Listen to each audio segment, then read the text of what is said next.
পুনৰ নমস্কাৰ দিলো সমূহ অসমৰ অংগনবাদী কৰ্মী সহায়িকা বান্ধৱীসকল প্ৰথমতে আপোনালোকক সংগ্ৰামী অভিনন্দন জনাইছো লগতে হঠাতে আমি ফেসবুক লাইভত আহিব লগা হল এইটো কাৰণত যোৱাকালি মন্ত্ৰীৰ কক্ষৰ পৰা আমাক মাতা হৈছিলে বিভিন্ন সমস্যাৰ আজিৰ ওপৰত আমিতো হাবুদাবু খাই আছো সেইটো কাৰণত আমিও ততাতয়া কৰি অসম ৰাজ্যিক অংগনবাদী কৰ্মী আৰু সহায়িকা সন্থাৰ এটা সজাতি দলে মন্ত্ৰীৰ কক্ষত আলোচনাত বহিলো আৰু তাত উপস্থিত আছিল মাননীয় আমাৰ ডিপাৰ্টমেন্টৰ মাননীয় সঞ্চালক গৌৰী শংকৰ শৰ্মা ছাৰ আৰু অভিজিৎ সিনহা ছাৰ উপস্থিত আছিল বাইদেউৰ সৈতে গতিকে তাতে আমাৰ আলোচনা হল এক নম্বৰ আলোচনা হল আমাৰ যি একত্ৰীকৰণ কৰা কৰ্মী আৰু সহায়িকা সকলৰ মানে সেৱাত কিবা বিজুতি ঘটা বুলি মানে উৰা বাতৰি উলা বুলি কম নে কিয়ে কম এইটোত মানে আমিও বেয়া পাইছিলো যে যদি এইটো হয় তেতিয়া হলে বৰ বেয়া হ'ব সেইটো কাৰণত বাইদেউৰ লগত প্ৰথমতে আলোচনা হল যে এইটো কি ব্যৱস্থাত আছে একত্ৰীকৰণ কৰা কৰ্মী সহায়িকা সকলে সেৱা কৰে অলপতে টিভি যোগে কৈছে যে 50% দিয়া হ'ব আৰু কিন্তু গ্ৰেজুৱেচন থাকিব লাগিব বুলি ঘোষণা কৰিছিলে তো এইটো ক্ষেত্ৰত আমি মানে অসম ৰাজ্যিকৰ নেতৃবৃন্দই অলপ ইতস্ত বোধ কৰিছো এইটো কাৰণতে আমাক 2016 চনত যেটো সুপাৰভাইজাৰ নিযুক্তি হল তাতে মেট্ৰিকুলেট ছোৱালীয়ে 10 বছৰ অৰ্হতাত সুপাৰভাইজাৰ হৈছিল কিন্তু এইবাৰ আৰু কিয় মানে গ্ৰেজুৱেচন কমপ্লিট হ'ব লাগে বুলি প্ৰশ্ন কৰাত তেখেতসকলে কৈছে যে এইটো কেন্দ্ৰৰ নিৰ্দেশনা আৰু কেন্দ্ৰৰ নিৰ্দেশনা আমি নুই কৰিব নোৱাৰো সেইটোৱে থাকিব বুলি ক'লে তথাপিও আজি মন্ত্ৰী মহোদয় মানে ডাইৰেক্টৰক কৈছে আমাৰ সঞ্চালক মহোদয়ক যে কিছুমান সৰু সুৰা কথা লৈ এওঁলোকে মোৰ তাতে আহিব নালাগে আপুনি অন্তত মাহত এওঁলোকক এবাৰ মাতি দিব এইটো কাৰণত আমি অলপ আমাৰ ভাল লাগিল যে নহওক আৰু এটা ডাঙৰ কথা আলোচনা হল সেইটো শেষৰ আলোচনাটো হল মাননী বৃদ্ধিৰ ওপৰত মানে আমাৰ ফালৰ পৰা বাইদেউলৈ প্ৰশ্ন নিক্ষেপ কৰা হল যে মাননী আমাৰ কেতিয়া বৃদ্ধিৰ ঘোষণা কৰিব আৰু কিমান কৰিব তেতিয়া বাইদেউৱে কৈছে যে অইনক যিমান দিছে চৰকাৰে তাতকৈ আপোনালোকক অলপ হলেও বেছি দিব আৰু অহা অক্টোবৰ মাহৰ 2 তাৰিখে ঘোষণা হ'ব ইতিমধ্যে আমাৰ 50 বছৰ হ'ব গতিকে 50 বছৰীয়া হয়তো আইসিডিএছৰ জন্ম দিৱসৰ দিনাখনে এইটো ঘোষণা কৰিব গতিকে একেবাৰে আলোচনা বেয়া হোৱা নাই তাৰোপৰি বিভিন্ন সমস্যা অংগনবাদী কৰ্মী সহায়িকাৰ আছে এই সমস্যা সমাধানৰ কাৰণে আমাৰ অসম ৰাজ্যিক অংগনবাদী কৰ্মী আৰু সহায়িকা সন্থাই যত পৰনাস্তি চেষ্টা কৰি আছে সমস্যা সমাধানৰ কাৰণে লগতে 9 জুলাইত যি দেশজোৰা আমাৰ কাৰ্যসূচী এটা ৰখা হৈছে মই বিনম্ৰতাৰে অনুৰোধ জনাইছো অসমৰ সকলো প্ৰান্তৰ কৰ্মী সহায়িকা বান্ধৱীয়ে আমাৰো দাবী আছে এই দেশজোৰা কাৰ্যসূচীত সকলোৱে যাতে দলে বলে আহি কিনে মানে আমাৰ এই কাৰ্যসূচীটো সফল হোৱাত সহায় কৰে মই এইখিনিকে অনুৰোধ ৰাখিছো লগতে মোৰ লগত আমাৰ ৰাজ্যিক সংগঠনৰ সম্পাদিকা আছে তেওঁ দুখাৰমান ক'ব ধন্যবাদ নমস্কাৰ আমি অসম ৰাজ্যিক অংগনবাদী কৰ্মী সহায়িকাই পুনৰবাৰ ফেসবুক মাধ্যমেৰে সমূহ অংগনবাদী কৰ্মী সহায়িকালৈ বাৰ্তা লৈ আহিছো আমি সংগ্ৰামী অভিনন্দন জনাইছো আমি দীৰ্ঘদিনীয়া দাবীৰ ফলত আজি সন্মানীয় মহিলা ও শিশু কল্যাণ মন্ত্ৰী অজন্তা নেওগ বাইদেউৰ লগত আমি আজি 11 জনীয়া বিষয়ববীয়া গ্ৰুপে আলোচনাত মিলিত হৈছো আলোচনা আছিল আমাৰ বিভিন্ন সমস্যাৰ ওপৰত বিশেষকৈ যি কেন্দ্ৰবিলাক একত্ৰীকৰণৰ ফলত হোৱা সমস্যা হৈ আছে আমাৰ বান্ধৱীসকলে ভুক্তভোগী হৈ আছে সেই সমস্যা কথা আমি যোৱা 3 তাৰিখে আমাৰ সঞ্চালক মহোদয়ক জনাব গৈছিলো সঞ্চালক মহোদয়ে ক'লে যে মন্ত্ৰী মহোদয়ক আপোনালোকে লগ ধৰক জনাওক সেই সূত্ৰে আমি যোৱা 9 জুনত আমি এখন আবেদন পত্ৰ দিয়া হৈছিল সেই আবেদন পত্ৰ সেইদিন আমি লগ পোৱা নাই সন্মানীয় মন্ত্ৰী মহোদয়ক আমি তেখেতৰ লগত সাক্ষাৎ কৰাৰ কাৰণে এখন আবেদনো আমি দি আহিছিলো তাৰ ভিত্তিত আজি তেখেতসকলে আমাক মাতিছে আলোচনাত আমি 11 জনে মিলিত হৈছো একত্ৰীকৰণৰ বিষয়ে প্ৰথম আমি আলোচনাত আনিছো এই একত্ৰীকৰণৰ ফলত যি সমস্যা হৈছে আমি সমগ্ৰ অসমৰ 33খন জিলাৰে আমি তেখেতসকলক অৱগত কৰিছোঁ আৰু এই সমস্যা অতি সোনকালে সমাধান কৰাৰ কাৰণে আমি তেখেতসকলক জনাইছোঁ আৰু তেখেতসকলে কৈছে যে নিৰ্দিষ্টকৈ কোন জিলাত কোন প্ৰকল্পৰ কোন কেন্দ্ৰত আপোনালোকৰ এই সমস্যা হৈছে আপোনালোকৰ ফালৰ পৰা এটা তথ্য দিয়াৰ কথা কৈছে। গতিকে আমি আহ্বান জনাইছোঁ অংগনবাদী কৰ্মী সহায়িকা বান্ধৱীসকল জিলাৰ নেতৃবৃন্দ আপোনালোকে যাতে এই একত্ৰীকৰণৰ ফলত হোৱা কেন্দ্ৰত সমস্যাটো যাতে লিখিত আমাক দিয়ে আমি অতি সোনকালে আমাৰ সন্মানীয় অজন্তা বাইদেউক আমি দিব পাৰোঁ। লগতে সহায়িকাৰ আপগ্ৰেডৰ ক্ষেত্ৰত বয়সৰ সীমা উঠাই দিম বুলি তেখেতসকলে 2017 চনৰ পৰা গাই আছে, কিন্তু সেই নিৰ্দেশনাটো নিদিয়াৰ ফলত একাংশ বান্ধৱী আজি বঞ্চিত হ'ব লগা হৈছে। সেই নিৰ্দেশনাও আমি অতি সোনকালে দিয়াৰ ব্যৱস্থা কৰক বুলি আমি কৈছোঁ। লগতে আমাৰ 50% মুখ্য সেৱিকা পদত নিযুক্তিৰ ক্ষেত্ৰত অতি সোনকালে পৰীক্ষা পাতি এই বান্ধৱীসকলক 50% পূৰ কৰাৰ বাবে আমি আহ্বান জনাইছোঁ আৰু তেখেতসকলে কৈছিল যে এই ক্ষেত্ৰত BA পাছ বান্ধৱীসকলকে পৰীক্ষাত বহাব আৰু তাৰ ক্ষেত্ৰত আমি আবেদন জনাইছোঁ যে BA পাছ নহয় আমি মেট্ৰিক পাছ পৰাই আমি এই ব্যৱস্থাটো কৰিব লাগে বুলি আমি আবেদন জনাইছোঁ। তেখেতসকলে এই ক্ষেত্ৰত কৈছে যে এইটো কেন্দ্ৰীয় চৰকাৰৰ দাবী, কেন্দ্ৰীয় চৰকাৰৰ সাৰ্কুলাৰ, গতিকে আমাৰ কৰিব লগা একো নাই বুলি জনাইছে তেখেতসকলে। কিন্তু আমি বিশেষভাৱে অনুৰোধ কৰিছোঁ মন্ত্ৰী মহোদয় এই ক্ষেত্ৰত যাতে অসমৰ পৰা আমি যি ধৰণে বিচাৰিছোঁ এটা ৰিপৰ্ট যাতে কেন্দ্ৰীয় চৰকাৰক দিব বুলি আমি অনুৰোধ কৰিছোঁ। লগতে মিনি কৰ্মীৰ যি পূৰ্ণাংগ কেন্দ্ৰৰ কৰ্মীৰ যি নিৰ্দেশনা ওলাইছে আমাৰ বহু বান্ধৱীসকলে ইতিমধ্যে কৰ্মীৰ কাম কৰি আছে, কিন্তু তেখেতসকলক আজিলৈকে মাননি পোৱা নাই। মাননি বৃদ্ধিৰ অৰ্ডাৰটো অতি সোনকালে দিয়ক আৰু তেওঁলোকক কৰ্মীৰ সমানেই মাননি দিয়াৰ ব্যৱস্থা কৰক বুলি আমি জনাইছোঁ।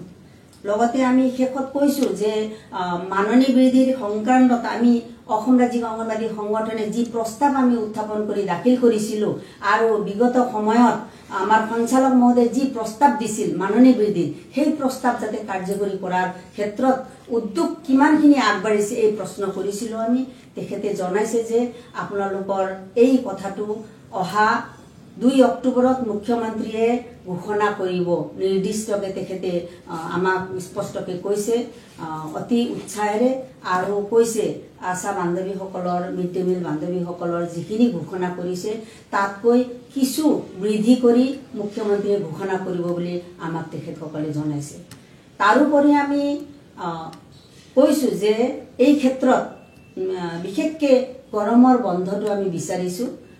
গৰমৰ বন্ধৰ কাৰণে তেওঁলোকক আমি আবেদন জনাইছোঁ আৰু হয়তো তাৰ কাৰণে চিন্তা চৰ্চা কৰি পদক্ষেপ ল'ব, সেইবিলাক সঞ্চালক মহোদয়ক দায়িত্ব দিছে। আৰু আমি এটা কথা কৈছোঁ তেখেতসকলে তেখেতে এটা আলোচনাতে কৈছে যে আপোনালোকৰ কাৰণে মুখ্যমন্ত্ৰীয়ে এককালীন সাহায্য দিয়াৰ উপৰিও আৰু বিশেষকৈ এককালীন পুনৰ যে কৰ্মী 1000, 10,000, সহায়িকাক 15,000 টকা দিয়া হ'ব বুলি। কৰ্মী 15,000 টকা, ক্ষমা কৰিব, কৰ্মীক 15,000 টকা, সহায়িকাক 10,000 টকা দিয়াৰ ঘোষণা কৰিছে। সেইটো ব্যৱস্থা কৰিম বুলি তেখেতসকলে জনাইছে। নিশ্চয় সেইটো ব্যৱস্থা কৰিলেতো ভালেই হ'ব, আমি ভাল পাইছোঁ। আমি কিন্তু আমাৰ ফালৰ পৰা এটা কথা জনাইছোঁ যে আজি এককালীন সাহায্য দিছে, এককালীন সাহায্যটো হয়তো 4 লাখ টকা 2 লাখ টকা হয়তো এসময়ত শেষ হ'ব। তাৰ কাৰণে আমাক যাতে তেখেতসকলে বীমা আয়ুষ্মান ভাৰত কাৰ্ডৰ কথা উত্থাপন কৰিছিল, আলোচনাত আনিছিল।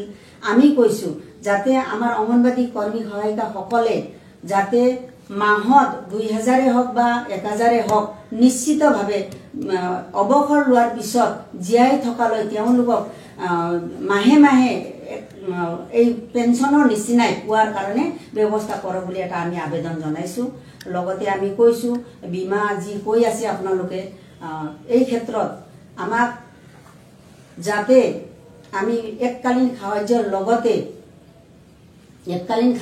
লগতে আমাক ESI সুবিধা যাতে কৰি দিয়ে, এই ক্ষেত্ৰত আপোনালোকে বিবেচনা কৰি আমাৰ কথাটো চিন্তা কৰিব বুলি আমি জনাইছোঁ।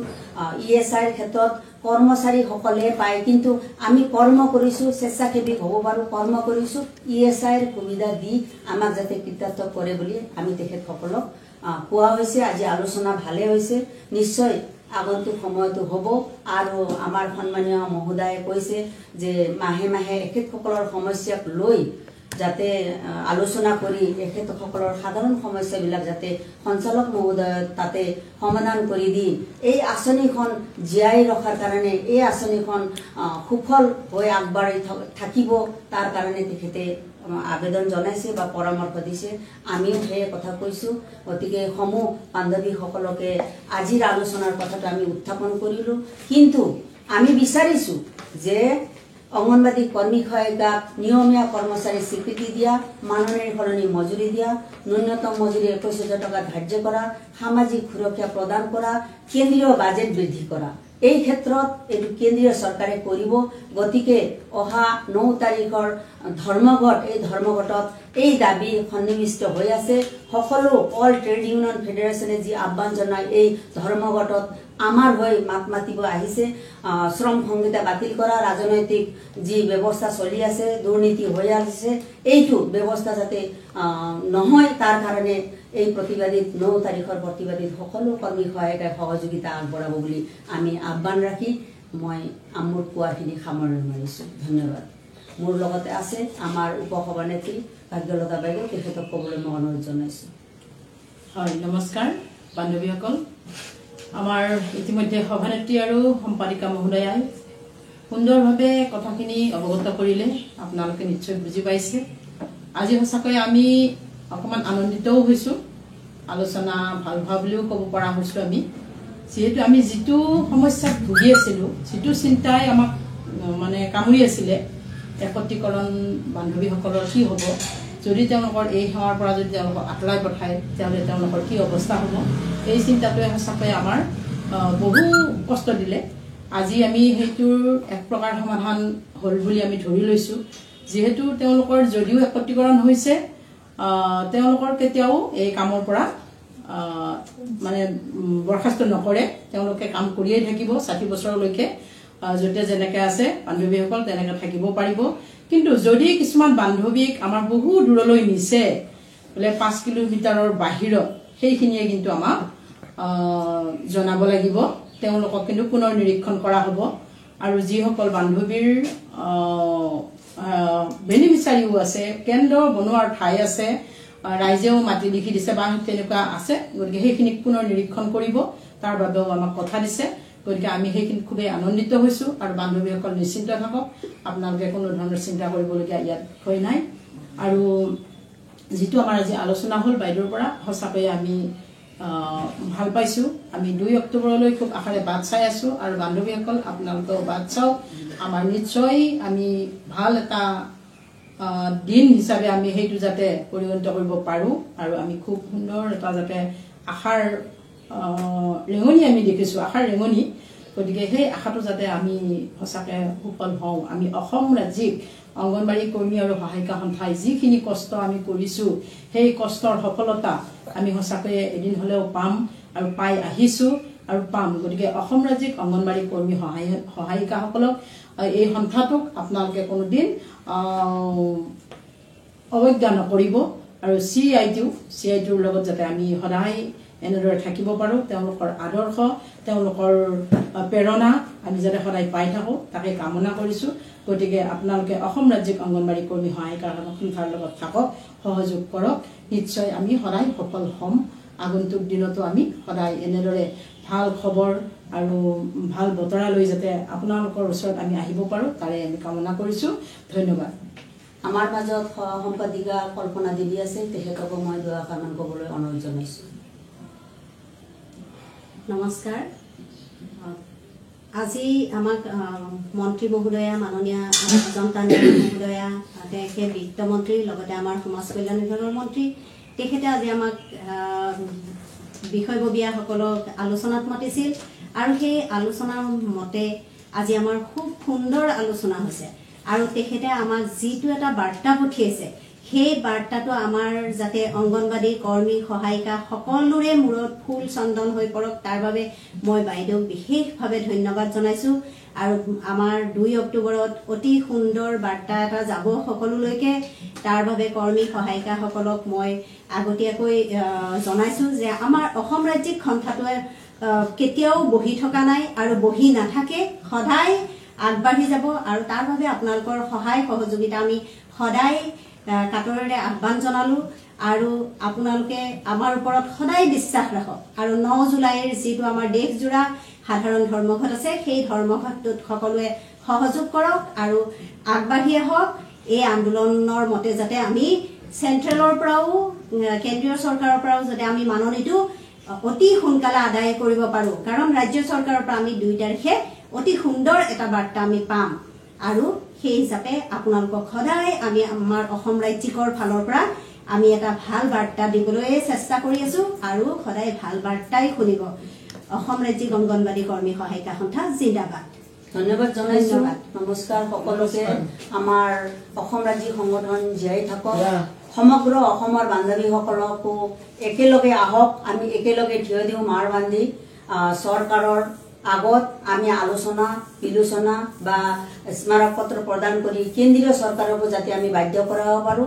অংগনবাদী কৰ্মী সহায়িকা নিয়মীয়া কৰ্মচাৰীৰ স্বীকৃতি দিয়া, অংগনবাদী কৰ্মী সহায়িকাক মাননীৰ সলনি মজুৰি দিয়া, অংগনবাদী কৰ্মী সহায়িকাকো ESIৰ সুবিধা প্ৰদান কৰা। এই ক্ষেত্ৰতো যাতে কেন্দ্ৰীয় চৰকাৰৰ যুদ্ধত কেন্দ্ৰীয় চৰকাৰৰ দাবীত আমি সকলোৱে এক হওঁ। আহক অসমৰ সমূহ কৰ্মী সহায়িকা বান্ধৱীসকল, একেলগে আমি আগবাঢ়ো। ধন্যবাদ।